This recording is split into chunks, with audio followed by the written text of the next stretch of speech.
जबलपुर के मझौली में गेहूं खरीदी केंद्रों में गड़बड़ी का मामला सामने आया है। विगत कई दिनों से चल रही जांच में अनेकों अनियमितताएं सामने आई हैं। बता दें कि मझौली क्षेत्र के उमरिया डिरिहा के जय मां दुर्गा स्वयं सहायता समूह और कापा खरीदी केंद्र का मामला सामने आया है, जहां पर मां दुर्गा स्वयं सहायता समूह की खरीदी में 1600 क्विंटल की गुणवत्ताहीन गेहूं वेयर हाउस में रख दी गई, जो कि पूरी तरह खराब पाई गई। बता दें कि कापा समिति की 300 बोरी भी इसी प्रकार खराब गेहूं पाई गई। मामला यही शांत नहीं हुआ। जिस वक्त गुणवत्ताहीन गेहूं खरीदा जा रहा था, उस समय ग्रेडर सहकारिता के अधिकारी, फूड अधिकारी, नोडल अधिकारी, वेयर हाउस कॉर्पोरेशन के अधिकारी उस समय क्या कर रहे थे जिस समय गेहूं खरीदी हो रही थी। इससे साफ लगता है कि यदि कोई सक्षम अधिकारी जांच न करे तो खराब गेहूं को खरीद कर वेयर हाउस में रख दिया जाता है, जिससे कि शासन प्रशासन को नुकसान होता है। और वहीं गेहूं खरीदी रेखा कार्ड के गरीबी रेखा कार्ड के माध्यम से जनता को दिया जाता है। आखिर इन अधिकारियों की इतनी बड़ी लापरवाही क्यों?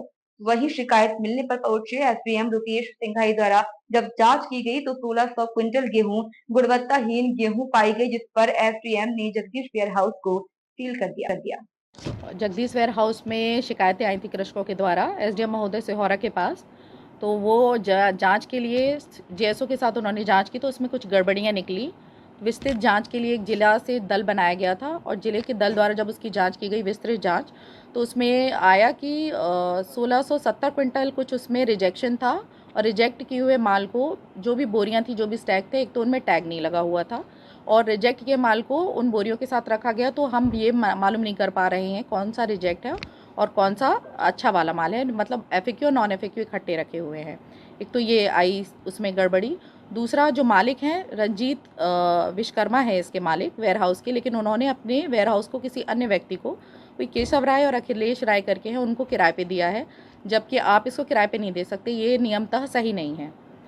जांच में और जब आगे जांच की गई तो करीबक 1683 क्विंटल गेहूं स्टॉक में कम पाया गया भौतिक सत्यापन में। तो अभी तक जो भी जांच हुई, उस आधार पर हमने जो भी 2 समितियां वहाँ क्योंकि खरीदी कर रही थी, जय दुर्गा स्व सहायता समूह और सेवा सहकारी समिति कापा, तो उन दोनों समितियों के जो भी प्रभारी हैं उनको, गोदाम प्रभारी, शाखा प्रबंधक एमपीडब्ल्यूएलसी और जो मार्केट सर्वेयर हैं उनको शासन की जो उपार्जन नीति है उसके नियमों के उल्लंघन के तहत अभी तक हमने कार्रवाई हेतु कलेक्टर महोदय को प्रस्तावित किया है। दोनों समितियों के प्रभारी हैं, एमपीडब्ल्यूएलसी के भी हैं, मार्कफेड के भी हैं और 3 लोग तो वेयर हाउस वाले ही हैं, वेयर हाउस के मालिक और जो 2 लोग किराए पे लिए हुए थे। 7 लोग हैं। अभी हम प्रस्तावित कर रहे हैं, जो भी कार्रवाई होगी वो कलेक्टर महोदय जो भी हमें मार्गदर्शन देंगे उसमें क्या करेंगे।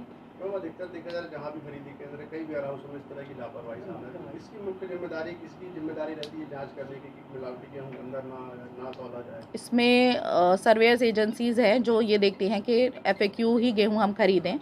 शासन ने शुरू से बहुत स्पष्ट कर रखा था कि हम नॉन एफएक्यू गेहूं नहीं खरीदेंगे। इसके लिए हमने एक तो नोडल बना रखे हैं सभी जगहों पर सर्वेयर नियुक्त हैं और सर्वेयर की जिम्मेदारी है कि वो चेक करेगा कि एफएक्यू माल ही अंदर जाए। इसके अलावा भी जेएसओ हमारे हैं, जेएसओ भी चेक करते हैं और जिला स्तर से भी टीम है जो घूम रही हैं, हमारे एसडीएम्स भी देख रहे हैं। मतलब इसमें कई लेयर हैं जांच की, हर स्तर पे इसकी जांच हो रही है।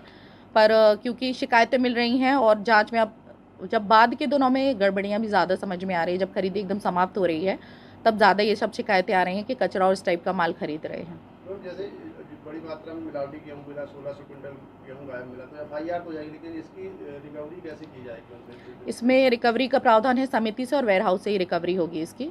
और जो रिजेक्शन वाला है उसके लिए ये है कि अपग्रेड किया जाएगा उसको। अपग्रेड होने पर जितना अपग्रेड होगा उसको खरीदी कर ली जाएगी, उसके एसी नोट जारी होंगे और जो नहीं हो पाएगा अपग्रेड उसको किसानों को वापस करके उनकी खरीदी डिलीट की जाती है। प्रोसेस यही है। हाँ, इसमें डिसाइड होगा जो भी शासन को क्षति हुई इसकी वसूली होगी। तो समिति यदि दोषी है तो उसमें समिति से वसूली होगी, यदि वेयर हाउस है तो वेयर हाउस से वसूली होगी।